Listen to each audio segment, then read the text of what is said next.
आपने तो मुझको अभी तक एक भी नई साड़ी नहीं दिलाई। 10 सालों से 2 ही साड़ी में गुजारा कर रही हूँ। पड़ोस के रमा को देखो, उसका पति हर महीने उसे एक नई साड़ी लाके देता है। जितना कमाता हूँ सब तुम्हें लाके दे देता हूँ, और इससे ज़्यादा मैं क्या करूँ? मेरी इतनी ही कमाई है। इतनी कमाई नहीं, इतनी कमाई थी बोलो। अब तो काम भी हाथ से चला गया। आप जो कमाते थे उससे बस घर का खर्चा ही चलता था। 2 वक्त की रोटी और गुजारा बसर ही हो पाता था।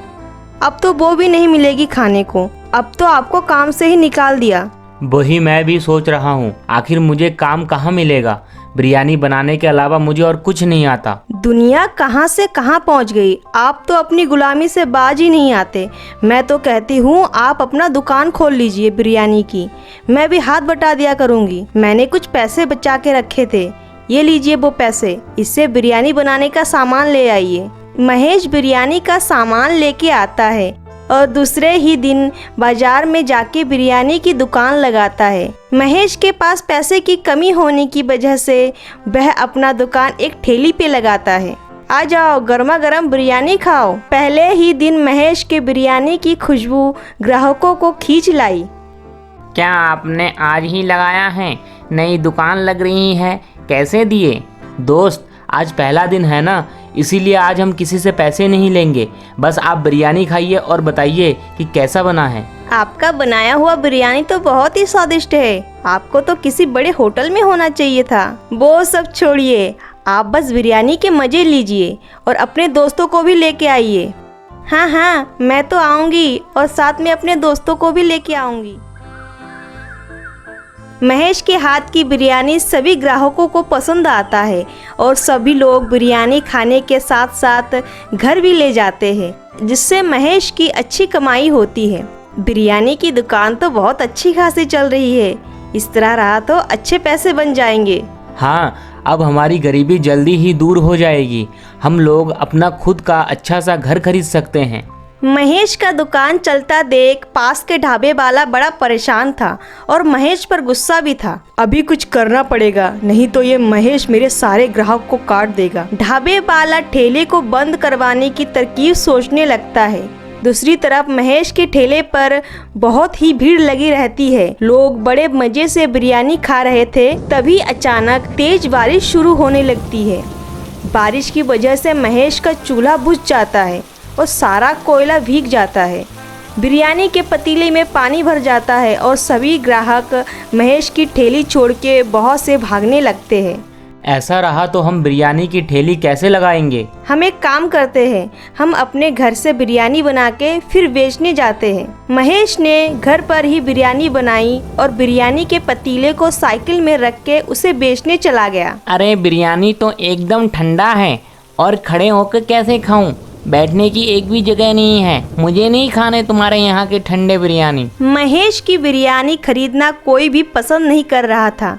सामने ढाबे वाला ये सब देखकर बहुत खुश हो रहा था, क्योंकि सभी ग्राहक उसी के ढाबे पर जा रहे थे। बारिश बहुत तेज हो रही थी और पूरे शहर में पानी भर गया। उस पानी में एक कछुआ कहीं पास के समुंदर से आ गया था और पानी में कछुआ पलट गया और सीधा होने के लिए बहुत कोशिश कर रहा था। महेश ने जब देखा तो वह कछुए के पास गया और उस कछुए को अपने हाथ से पलट दिया। तुम बहुत परेशान लग रहे हो, मैं तुम्हारी परेशानी दूर कर सकता हूँ। क्या तुम बारिश होने से नहीं रोक सकते? नहीं, मैं बारिश को नहीं रोक सकता, पर मैं तुम्हें एक चीज़ दे सकता हूँ। कछुए ने अपनी जादुई शक्ति से महेश को अपना एक कवच देता है। यह मेरा दिया हुआ एक कवच है। इससे तुम अपने दुकान के ऊपर छत बना सकते हो, जिसके नीचे तुम अपनी बिरयानी की बहुत ही अच्छी दुकान खोल सकते हो। पर ये तो बहुत छोटा है, मैं इसका क्या करूं? इसे जहाँ भी लगाओगे ये उसी का आकार ले लेगा और उतना ही बड़ा हो जाएगा। महेश बारिश रुकते ही अपना दुकान फिर से बनाने लगता है और दुकान की छत पर वही जादुई कवच का छाता बना के डालता है। महेश ने अपने दुकान को फिर से नया बना दिया। ग्राहकों के बैठने के लिए एक बड़ा सा टेबल लगा दिया। महेश की दुकान फिर से पहले की तरह चलने लगी। ग्राहक बड़े आनंद के साथ कवच की छतरी के नीचे बैठ के बिरयानी खाने का आनंद ले रहे थे। देखा, मैंने कहा था ना, दूसरे की गुलामी से कभी कोई आगे नहीं बढ़ सकता। अच्छा हुआ आपको उस दिन काम से निकाल दिया। अगर उस दिन काम से नहीं निकालते तो आज ये दिन नहीं आता। हाँ लीलम, तुम सही कह रही हो। लीलम, ऐसे बहुत गरीब होंगे जो इस बारिश में बिना खाए बिना छत के रह रहे होंगे। मैं ऐसे लोगों की मदद करना चाहता हूँ। महेश अपने बिरयानी का दुकान चलाने के साथ साथ अपने हाथों की बिरयानी बना के जरूरतमंद लोगों को देता था। इस तरह महेश के भलाई के चर्चे और उसके हाथ के बनाई बिरयानी पूरे शहर में मशहूर होने लगी और महेश की दुकान बिरयानी छाते वाला के नाम से फेमस हो गया। वो कहते हैं ना, भगवान के घर देर है पर अंधेर नहीं।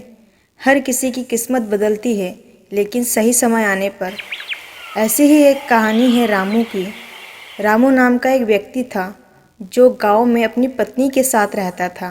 वह जिस गांव में रहता था उस गांव का सबसे गरीब व्यक्ति रामू ही था।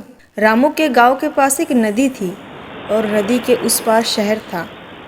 गांव के ज़्यादातर लोग नदी पार करके शहर जाके काम करते थे, पर रामू पढ़ा लिखा ना होने के कारण शहर में जाकर काम नहीं कर पाता था। पर रामू की एक अच्छी आदत थी, वो हर चीज़ बहुत ही स्वादिष्ट बनाता था। रामू के गांव में एक ढाबा था जो एक बूढ़ा व्यक्ति चलाता था। रामू वहीं पर काम करता था। रामू को दिन के 100 ही रुपये मिलते थे क्योंकि गांव में ढाबा कम ही चलता था, जिस वजह से उसकी दिन की मजदूरी कम थी। पर 100 रुपये से रामू का क्या ही गुजारा चलता। उसके पास रहने को ना ढंग का घर था, ना पहनने को अच्छे अच्छे कपड़े। इस पैसे से बस 2 समय का खाना ही हो पाता था। अरे चाचा, आज के ज़माने में 100 रुपये से क्या होता है? हर चीज़ महंगी हो गई है। कुछ और बढ़ जाती तो। देख रामू, एक तो गांव में ढाबा बहुत कम चलता है और लोगों को आजकल शहर के खाने ज़्यादा पसंद आते हैं। ये दाल चावल कहाँ उतना चलता है। तूने मेरे बुरे वक्त पे मदद की थी, इसलिए मैंने तुझे अपने ढाबे पर काम पर रखा था। और वैसे भी मेरी तबीयत ज़्यादातर ख़राब रहती है। मैं तो ये ढाबा बंद करने की ही सोच रहा हूँ। तुझे अगर ज़्यादा पगार चाहिए तो तू शहर जाके मजदूरी क्यों नहीं करता बेटा? मैं इससे ज़्यादा पगार तुझे नहीं दे पाऊँगा। रामू उदास होकर घर चला आता है। आते ही उसकी पत्नी पूछने लगती है, क्या हुआ, बात की आपने चाचा जी से पैसों को लेके? लगता है हमारी किस्मत में 2 वक्त की रोटी भी नहीं है मीना। चाचा अपना ढाबा बंद करने वाले हैं। मैं इतना पढ़ा लिखा भी नहीं हूँ कि शहर जाके काम करूँ। अब क्या होगा हमारा? हे भगवान, ये कैसी परीक्षा है। अरे आप मत रोइए, भगवान पर भरोसा रखिए। अब तक 2 रोटी का जुगाड़ हो जाता था ना, आगे भी हो जाएगा। और देखना, भोलेनाथ हमारी परिस्थिति भी एक दिन सही करेगा। हमें बस सब्र रखना है। मीना का ये भरोसा रामू को अंदर से मजबूत करता था। रामू और उसकी पत्नी ने सब कुछ अब भगवान पर ही छोड़ रखा था। इधर चाचा ढाबा बंद करने का सोचता है। वैसे चाचा दिल के बहुत अमीर थे, हमेशा गरीबों की मदद करते थे।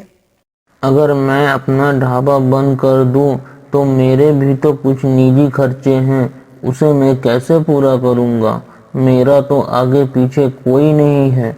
नहीं, मैं ढाबा बंद नहीं कर सकता। पर मेरी तबीयत भी तो सही नहीं रहती।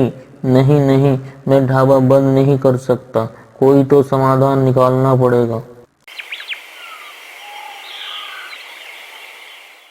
रोज की तरह रामू ढाबे पर जाता है और उसके जाते ही चाचा जी बोलने लगते हैं, अरे रामू, अगर मैं ये ढाबा तुझे दे दूँ तो क्या तू ये ढाबा चला पाएगा? क्या मैं? हाँ तू। मेरी उम्र हो गई है, मैं अब ये ढाबा नहीं चला सकता। मेरे शरीर को अब आराम चाहिए। ढाबे का सारा सामान तू ले ले और मुझे हर महीने इस ढाबे का किराया देते रहना। क्यों, चला लेगा ना मेरा ये ढाबा? हाँ, क्यों नहीं। रामू ये खबर सुनकर खुश हो जाता है और मीना को जाके सारी बातें बोलता है। मीना, तुमने सही कहा था। देखा, मैंने बोला था ना, भगवान पर भरोसा रखिए, वो हमारी मदद जरूर करेंगे। पर मीना, मैंने एक विचार सोचा है जिससे हमारा ढाबा बहुत अच्छा चलेगा और लोग भी बहुत आएंगे हमारे ढाबे पे। वो कैसे? आपने ऐसा क्या उपाय सोचा है? मुझे भी जरा बताएं।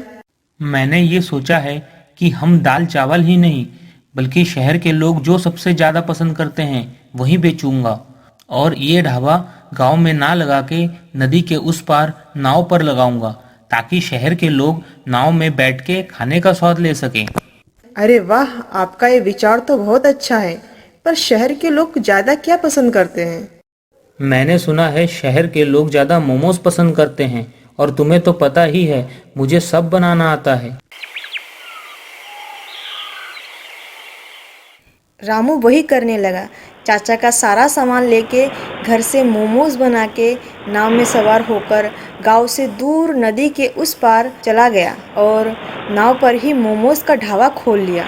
लोग आते गए और रामू का ढाबा चलने लगा। लोगों को नाव पर बैठ के मोमोज खाना काफ़ी पसंद आने लगा। पहले ही दिन रामू को 3,000 का मुनाफा हुआ। रामू नाव लेके फिर वापस शाम को अपने घर लौट आया। मीना रामू का इंतज़ार कर रही थी। अरे मीना, ये देखो भगवान की माया, आज मुझे 3,000 का मुनाफा हुआ है।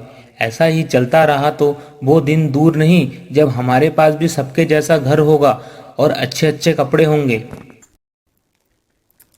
अरे बस बस, आपने चाचा जी को ढाबे का किराया दिया। चलिए पहले जाके चाचा जी का किराया देते हैं। मीना और रामू चाचा जी को किराया दे के आते हैं। इस तरह रामू रोज़ नाव पर नदी के उस पार जाके ढाबा लगाने लगा। देखते ही देखते रामू ने वो ढाबा रेस्टोरेंट में बदल दिया। रामू अब अपने रेस्टोरेंट में हर वो चीज़ बनाता है जो ग्राहक को चाहिए होता है। पूरे गांव में अब रामू का घर ही सबसे अच्छा दिखता था। रामू ने उस चाचा जी को अपने घर में रख लिया था और मीना उनकी सेवा करती थी। आखिर भगवान ने रामू और मीना की बात सुन ही ली। सच कहा है किसी ने, भगवान के घर देर है पर अंधेर नहीं। समय खराब होता है, किस्मत नहीं।